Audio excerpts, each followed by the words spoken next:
மகன் தூய ஆவியின் திரியேக ஆசீர்வாதம் நம் அனைவரையும் ஆசீர்வதித்து காப்பதாக. ஆமேன்.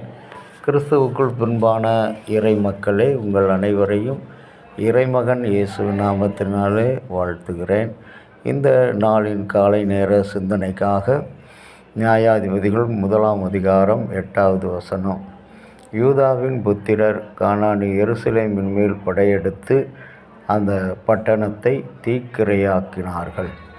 எருசலேம் என்பது ஷாலோம் என்ற எபிரேய பதத்திலே ஷாலோம் என்ற வார்த்தை பயன்படுத்தப்படுகிறது. அதனுடைய பொருள் அமைதி, சமாதானம்.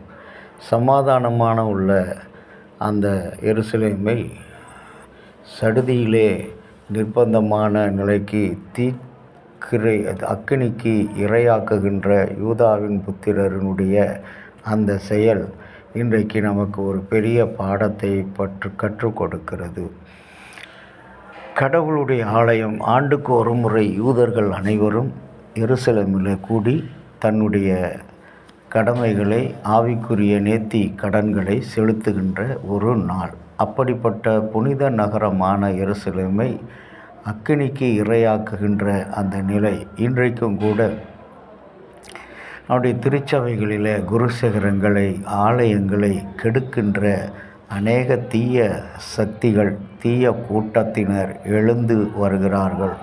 பதவியின் மோகத்திலும் பணத்தின் மோகத்திலும் இந்த ஆலயங்களை சூறையாடுகிறவர்கள் நிர்வாகம் என்ற பெயரில் ஆலயத்துக்கு விரோதமாக, திருச்சபைக்கு விரோதமாக அதை அக்கினிக்கு இரையாக்குகின்ற தலைவர்களை பார்க்கிறோம்.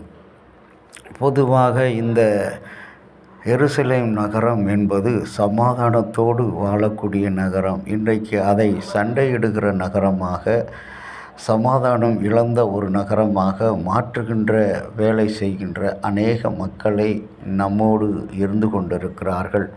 அவர்களை நாம் இன்றைக்கு இனம் கொண்டு சமாதானத்தையும் சந்தோஷத்தையும் அமைதியையும் இந்த மண்ணிலே விதைக்க வேண்டும்.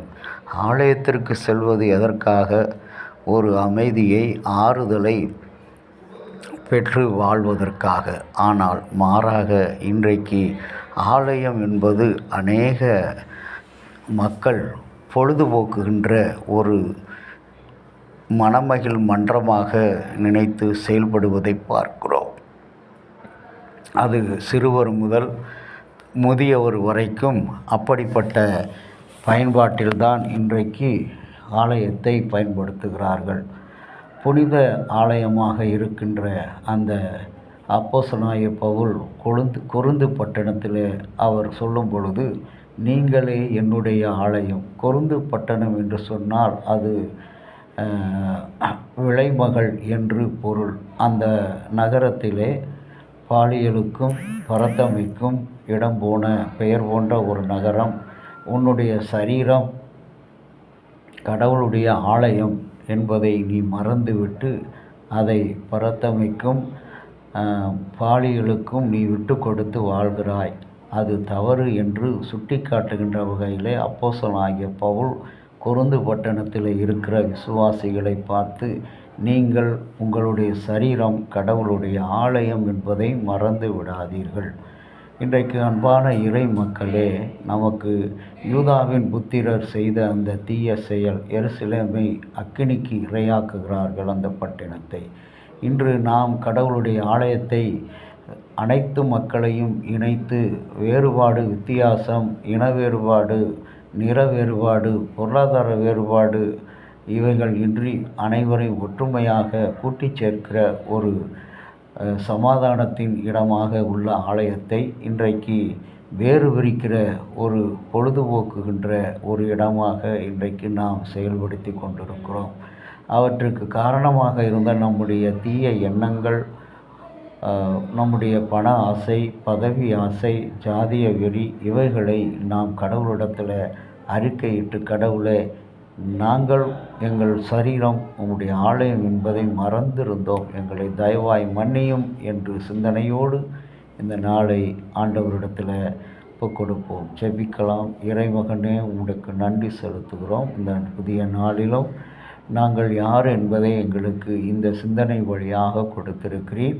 இந்த சிந்தனையிலே நாங்கள் தொடர்ந்து உம்மிலே பயணிக்க, உம்முடைய ஆலயமாக விளங்க நீர் எங்களுக்கு அனுக்கிரகம் செய்தருளும். இறைமகனும் மீட்பரும் இரட்சகருமாகிய இயேசு கிறிஸ்துவின் நாமத்திலே வேண்டிக் கொள்கிறோம் ஜீவனுள்ள நல்ல பிதாவே, ஆமேன்.